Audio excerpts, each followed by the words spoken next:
27, 1521, Ferdinand Magellan lost his life in the Battle of Macatan against Lapu-Lapu. The primitive weapons of the Filipinos and their use of eskrima allowed them to defeat the Spaniards who were armed with weaponry and armor. In today's movie culture, there's a lot of fight scenes including martial arts. One movie in particular is I, Frankenstein. His choice of weapons in this movie is eskrima sticks. As a Filipino, I grew up watching my dad practice the Filipino form of martial arts called eskrima. He's now a guru and is helping teach his classes, and because of this, I've met several of the masters from Doce Pares. Learning about the Filipino martial arts eskrima will help broaden your knowledge about a popular pastime in the Philippines. First, I will talk about the history of eskrima. Second, I will talk about who the grandmasters are, and third, I will talk about how eskrima is present today. So first, what is eskrima? Eskrima is a form of Filipino martial arts. And when the Spaniards invaded the Philippines, they banned eskrima because they were afraid. They were afraid that the Filipinos would be able to overpower them. So the Filipinos said, screw that, we're going to do it anyway. They pretended that eskrima was a dance. And they traded in their swords for eskrima sticks. And said by Grandmaster Dinoseo A. Cañete in the book Filipino Martial Arts Espada y Daga, the word eskrima comes from the Spanish word esgrima. And when the U.S. was present in the Philippines after the overthrow of the Spaniards, there was 12 masters for eskrima. Then another group of 12 masters came together and they unified each other. Thus, they became Doce Pares, 12 pairs. And today, the Doce Pares is still in operation all around the world. Now that I've talked about a little bit of the history of eskrima, I'm going to talk about how there became two grandmasters. So, like other martial arts, there's rankings. There's your grandmaster, your master, and then your guru, and then student.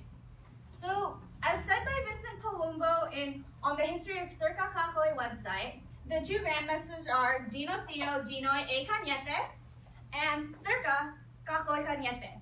The two were cousins, and since they grew up together, they both practiced the Filipino form of martial arts started by Dinoy's father, who was one of the original masters. And they, like all cousins, they fight. So they ended up fighting, and they couldn't decide who was better. So they decided to split apart. So the first group, led by Dinoy, is called Doce Pares, and then the other group is led by Cacoy, is Cacoy Doce Pares. So the two wanted to face off and decide who's better. So how do you do that? By competition, of course. And now that I've talked about the grandmasters, I'm going to talk a little bit about how eskrima is present today. So eskrima today, and they have several competitions around the world, and there was struggles because they didn't know how to grade these tournaments because they were no longer fought to the death. So after much trial and error, Grandmaster Dinoy finally agreed to come up with a set of rules. His set of rules was agreeable to everyone, and it is still used today. And we have a local Doce Pares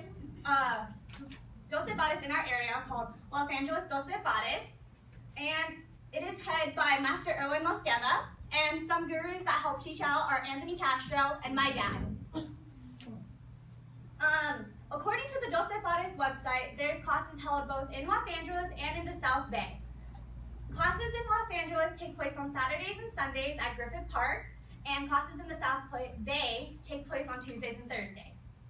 And Master Erwin mentioned to me in November 2015 that the Doce Pares had one of their belt tests promoting students this past October, and in March of 2015 they also had their Doce Pares Worldwide Championship and International Masters Conference, and where I was able to watch them compete and watch my dad rank up to be able to qualify.